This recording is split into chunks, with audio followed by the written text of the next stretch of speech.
c'est parti pour ce tout nouveau numéro de votre magazine Face à Face qui s'intéresse aujourd'hui spécialement au leadership et à la participation des femmes en politique. Et nous allons aussi nous intéresser de la contribution des Strong Ladies, des Ladies Strong. Je ne sais pas, nous aurons plus de précisions tantôt ici pour l'émancipation de la femme congolaise, mais aussi de la jeune fille. Et pour en parler, nous avons en face de nous Madame Allegra Foch-Ngalula. Elle est politiquement engagée au PPRD et puis elle est en même temps l'initiatrice de ces grands trophées qui décernés aux femmes qui distinguent dans différents domaines. Allez, nous allons déjà recevoir notre invitée du jour, Madame Grace. Bonjour et bienvenue. C'est Allegra Foch d'ailleurs.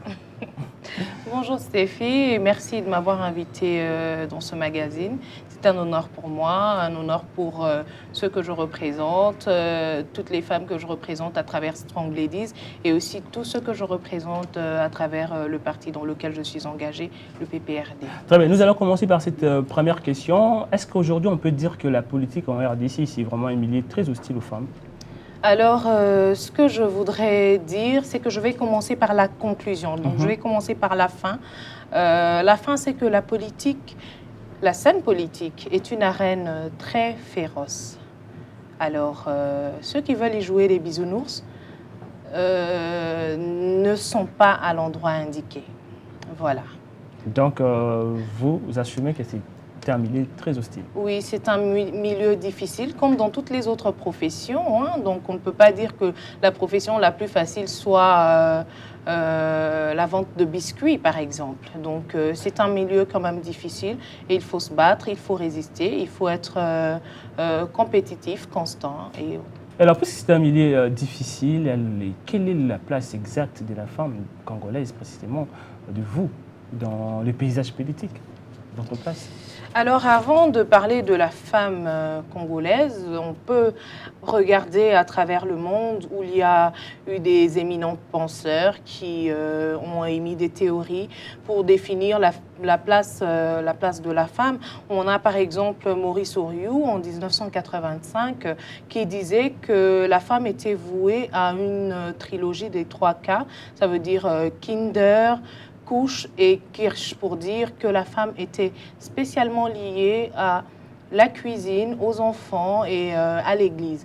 Et vous avez d'autres, des Américains, par exemple Alan Pierce, qui dit par exemple que les femmes qui présentent un taux élevé de testostérone sont les plus enclines à réussir en politique parce que le monde politique, c'est un monde de dominance, c'est un monde de pouvoir, c'est un monde de force. Alors, ça, ce que je trouve carrément très sexiste quand même, et on n'a pas su prouver jusque-là que c'était les femmes qui avaient plus de testostérone qui émergeaient en politique.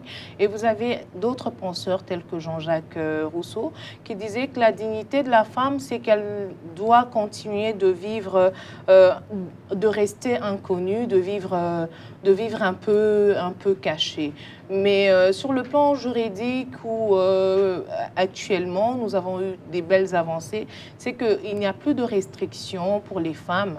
Nous avons vu que les suffragettes, par exemple, avaient gagné. Elles s'étaient battues pour faire accéder les femmes au vote, au droit de vote. Et là, maintenant, juridiquement, notre loi, la Constitution congolaise, consacre l'égalité de l'homme et la femme devant la loi. Et il y a une loi sur une loi sur la parité qui aussi consacre cette égalité, cette participation de la femme à la vie politique. Mais pourquoi ça laisse toujours à désirer? Nous avons des instruments juridiques qui favorisent justement la participation de femmes à la politique, mais jusque-là, on se rend compte que non, il n'y a pas assez d'engouement. Non, je peux dire qu'en 2011, aux élections au Parlement, nous avons eu une 50aine de femmes qui avaient accédé à des mandats électifs. Et cette année, ça reste encore dans les mêmes proportions. Donc cette législature, je veux dire, ça reste dans les mêmes proportions. Mais il faut noter quand même qu'aujourd'hui, nous avons un homme politique à la tête du Parlement qui se trouve être une femme. C'est quand même une très belle avancée. Allez, nous avons seulement 50%, en fait 50 femmes, une cinquantaine de femmes députées nationales. Oui. 10%, 10,3%.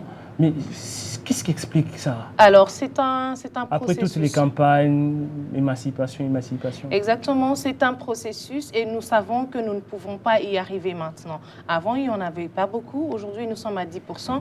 Mais vous allez voir qu'au gouvernement, par exemple, on est presque à 17%, ce qui est quand même une très belle évolution. Mais sur les mandats électifs, ça reste compliqué parce que la compétition est rude. Vous savez que les femmes, c'est maintenant qu'on est en train d'essayer de les conscientiser à participer à la vie politique. Les campagnes électorales, ce sont des moyens qui sont mis en jeu et beaucoup de femmes n'ont pas vraiment ou forcément ces moyens-là, personnels peut-être, à engager pour aller sur des campagnes électorales. Je pense que si vous êtes un époux et que votre femme chaque fois vient vous demander la moitié de votre budget familial pour aller faire des campagnes politiques, dans un Congo où on est encore un tout petit peu, je ne voudrais pas être méchante, mais on est encore un tout petit peu misogyne. Je pense que c'est des choses qui ne facilitent pas l'accès des femmes à des positions politiques, à des mandats électoraux. Donc la femme doit déjà être assez indépendante économiquement pour pouvoir investir sur elle, sur sa communication, sur sa carrière politique. Et ça engage quand même pas mal de moyens et il faudrait s'y mettre. C'est un processus. Dans 20 ans, on aura changé l'histoire et on parlera autrement de l'implication des femmes dans les arènes politiques. N'est-ce pas si ça dépend aussi de la volonté des autres acteurs politiques? Les hommes particulièrement, il semblerait qu'ils ne vous laissent pas la chance d'émerger. Non. La femme politique est un opérateur politique, est un homme politique à part entière, comme tous les autres, parce qu'on n'a jamais vu une femme gagner les élections parce qu'elle a été maman ou parce qu'elle a été épouse de quelqu'un. Si c'était la physiologie ou la génétique qui faisait gagner des élections, alors on dirait, moi j'ai 5 enfants ou 500 enfants, j'ai gagné des élections. Les femmes gagnent des élections parce qu'elles se battent, elles ont une position politique qu'elles défendent et elles ont un projet qu'elles ont proposé aux électeurs et les électeurs les ont choisis peut-être face à certains hommes qui sont autant candidats dans la même circonscription. Donc il n'y a aucune différence à faire sur le plan physiologique ou je sais pas, sur le plan physiologique ou politique, en tant qu'hommes et femmes, il suffit d'être bon sur le terrain, de gagner les élections et c'est tout. Donc vous êtes bon aussi sur le terrain parce que vous êtes aussi politique.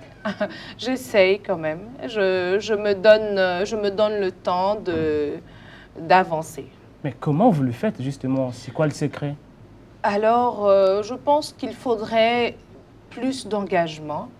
Il faudrait vraiment être engagé quand on a fait le choix d'être une femme politique. Il faudrait un engagement, il faudrait une abnégation, une discipline et c'est surtout du travail. Une organisation, vous n'arrivez pas un matin, vous vous improvisez politique, vous n'arrivez pas un matin, vous vous improvisez candidate députée nationale. Non, c'est un travail de longue haleine que vous devez faire de manière stratégique, tactique et planifié pour arriver à des victoires, même des petites victoires, mais des victoires quand même qui vous permettent d'avancer. Mais comment ça se passe dans votre formation politique?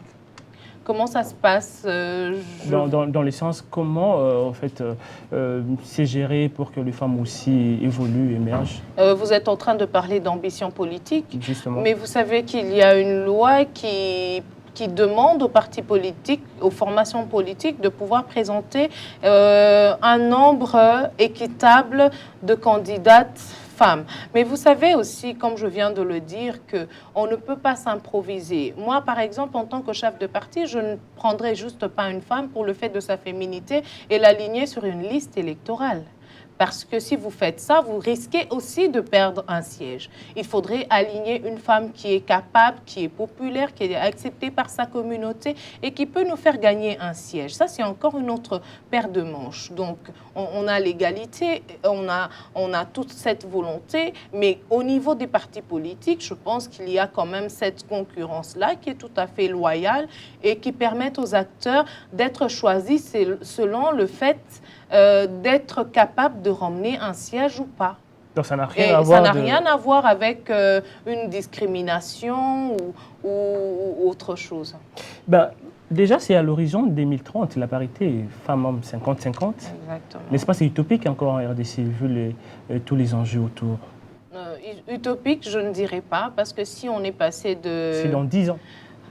Exactement, ça dépend de la façon dont on est en train de travailler pour y arriver.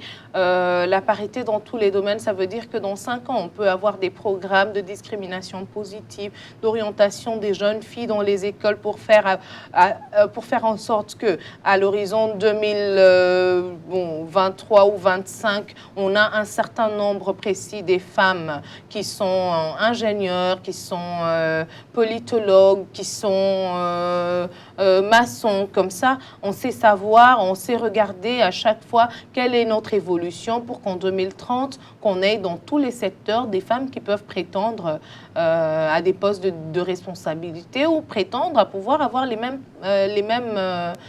emplois que les hommes.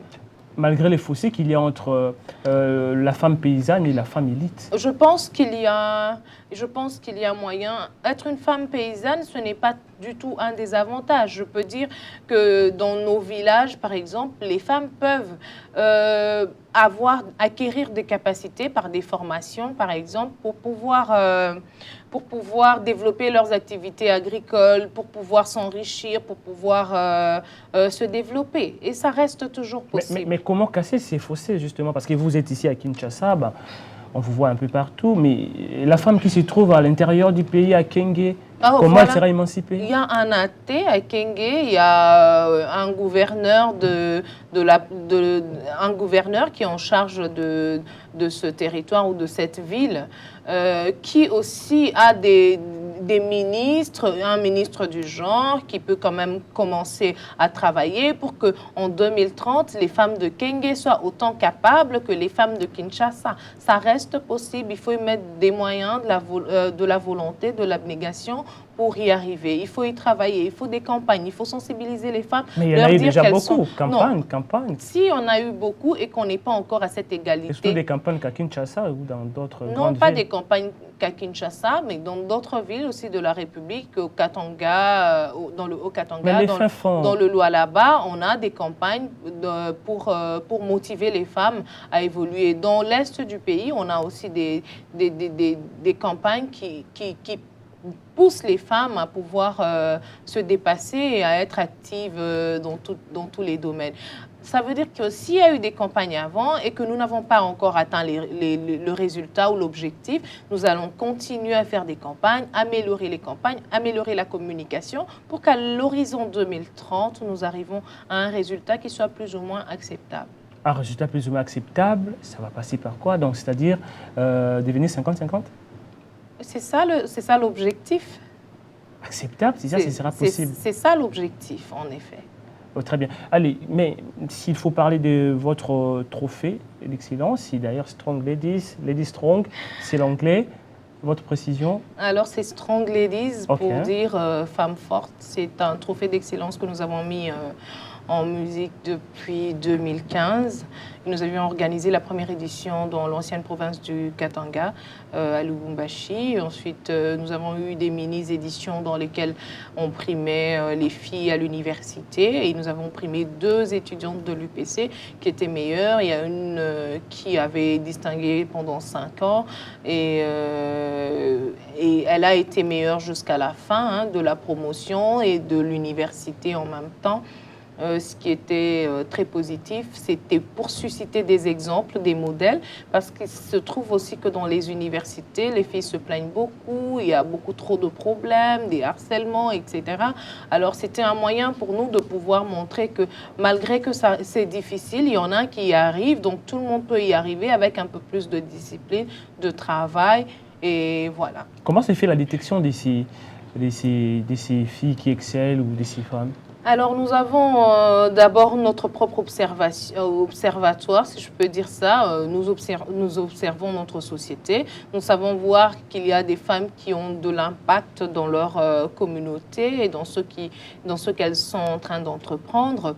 Il y a aussi un jury populaire qui propose, qui proposent des noms, qui disent, par exemple, dans ma communauté, il y a telle dame qui, par exemple, est ambassadrice, je donne un exemple du concert, qui fait bien son travail. Il y a des gens qui vous diront, par exemple, que dans ma communauté, il y a une femme qui a un grand champ et qui a une production qui est extraordinaire. Comment elle le fait? Elle emploie tout le village, par exemple. Ça, c'est un jury populaire et il y a un jury aussi de personnes qui ont une certaine notoriété qui aussi nous aident à déterminer qui sont ces femmes-là qui sont éligibles au trophée d'excellence Strong Ladies. Et par édition, vous primez combien de femmes? Une douzaine. Une douzaine de femmes. Et la suite, c'est quoi? C'est seulement les prix ou Oui, bien il y a le prix. Il y a un coaching qui s'ensuit? Pas encore. Nous sommes en train d'y travailler. Nous sommes en train de faire en sorte de faire un suivi parce que notre ambition, c'est de devenir le réseau de femmes, le réseau le plus important des femmes d'affaires africaines et des femmes africaines, pas seulement des femmes dans les affaires. Il y a des femmes politiques, il y a des femmes maraîchères aussi. Maraîchères, il y a toutes les activités socio-économiques qui sont représentées, presque, je veux dire. Et nous sommes en train de faire en sorte d'être ce réseau-là et nous y allons petit à petit. Alors, comment vous faites? C'est quoi la recette pour que ces trophées d'excellence soient cet élément qui va booster les femmes à l'émancipation? Alors, vous savez, quand nous étions à l'école, quand moi j'étais à l'école, il y avait des femmes que je regardais à la télé. Notamment Janine Mabunda, je disais, ah, la ministre jeune, là, elle me parle. C'est comme ça que je voyais ça. Et le fait de la voir à ce niveau-là, le fait de la voir travailler comme elle travaillait, c'était pour moi un mobile, c'était pour moi une motivation, c'était pour moi de dire que ça reste possible, c'est faisable. On est dans un environnement un peu macho, mais il y a moyen de le faire. Et pourquoi les femmes doivent travailler? Nous étions dans une société où les femmes étaient à la maison, elles préparaient et quand le mari arrivait à mourir, elles ne savaient plus s'en sortir, elles étaient tellement dépendantes et les enfants allaient à la rue,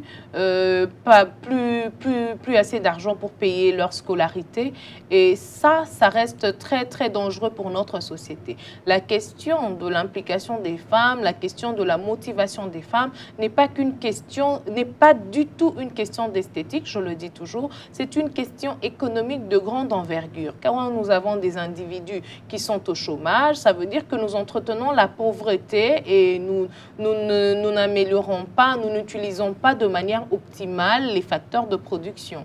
Donc, il faudrait que les femmes aussi soient impliquées pour que qu'on puisse déjà abandonner les habitudes à l'ancienne où elles étaient dépendantes, elles restaient à la maison. Si le mari perd son emploi ou arrivait à mourir, nous ne voulons pas qu'il y ait des femmes vivant dans la pauvreté ou qui sont obligées à 50 ans d'apprendre à faire du petit commerce et autres. Donc, il faudrait que les femmes soient déjà maintenant à ce niveau impliquées.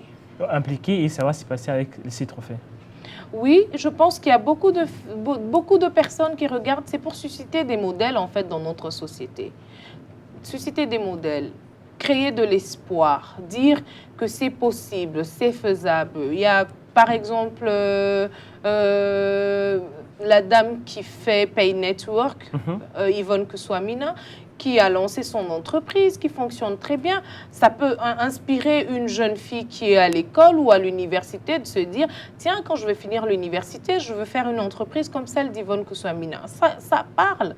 Il y a une dame qui s'appelle Sylvie Maloukissa, qui a créé sa confiture, qui est chimiste, qui crée sa confiture. Alors nous, on aimerait avoir une centaine de filles qui regardent Sylvie Maloukissa et qui disent, voilà, moi, je veux devenir comme Sylvie Maloukissa et je veux créer mon entreprise. Alors ça crée de l'espoir, de la motivation, des emplois et de la richesse pour la République. Je pense que c'est un travail qui mérite d'être fait. Est-ce que vous pensez aussi de faire des descentes sur le terrain dans des écoles qui se trouvent dans des milieux périphériques pour faire comprendre aux élèves, aux jeunes filles, cette opportunité que vous offrez? Il y a 2 ans, nous avons été au lycée de Kimwenza pour parler avec les jeunes filles qui sont dans ce lycée-là et les conscientiser sur l'importance de travailler, d'avoir une ambition, d'étudier déjà correctement parce qu'elles étudient et de savoir ce qu'elles veulent devenir demain pour qu'elles puissent étudier et travailler en fonction de leurs ambitions. Nous le faisons de temps en temps et nous avons quand même un contact très rapproché, un contact presque permanent avec les étudiantes. À l'UPC, chaque année, nous avons inscrit même le trophée Strong Ladies à l'Université protestante au Congo et c'est en cours pour l'UNIKIN, de façon à ce que les jeunes filles, chaque année, quand elles voient que leur collègue est primée parce qu'elle a été la meilleure étudiante, elles savent se dire que tiens, l'année prochaine, je veux être aussi la meilleure étudiante parce que je veux avoir ce trophée d'excellence-là. Je veux avoir ce trophée prestigieux, je veux être une de ces femmes qui montre l'exemple, qui donne aussi envie aux autres d'être une grande femme. Et pour cette édition, vous en êtes, c'est la 4e édition? C'est la 3e édition et nous l'organisons le 2 février à l'hôtel Rotana à partir de 14h. C'est quoi les thèmes? Le thème cette année, c'est femmes et secteurs économiques d'avenir, c'est maintenant. C'est pour que nous puissions nous positionner. Vous savez, à l'horizon 2030, comme nous venons de le dire, nous sommes en train de viser l'égalité des chances, la parité, et 50-50. Alors, pour y arriver, il faudrait que nous commencions à nous préparer. Vous savez, en fonction surtout de l'ambition du pays. Je peux vous donner un exemple. La RDC prévoit de construire le barrage Inga 3. Et on se dit, bon, en 2030, nous devons avoir 50-50 et nous devons savoir que sur Inga 3, il y aura combien de personnes qui vont y travailler. Je donne un exemple, 200 000 employés. Nous visons 100 000 pour les femmes. Alors, pour que nous ayons 100 000 femmes qui vont travailler sur ce barrage Inga 3, qu'est-ce que nous devons faire à partir de maintenant? C'est de pouvoir orienter ces femmes-là dans les métiers d'ingénieur, dans les métiers de mathématiciens, comme le fait Madame Sandrine Moubenga. Nous devons pouvoir orienter les femmes de façon qu'en 2030, s'il y a 200 000 emplois, 100 000 devraient être des emplois pour femmes. Destinés aux femmes. Exactement. Et pour cette édition, cette 3e édition, combien de femmes seront justement couronnées? Une douzaine de femmes seront primées dans divers secteurs, entrepreneuriat social, politique et autres. Les intervenants, on a vu, non, les affiches? Oui, il y a des intervenants. Nous sommes en train de dévoiler petit à petit. Aujourd'hui, c'est encore le jour où nous sommes en train de parler des membres du jury. Il y a le jury populaire et il y a un autre jury constitué de 3 personnes. Nous avons l'honorable Patrick Mouyaya, qui a été 2 fois élu de la FUNA.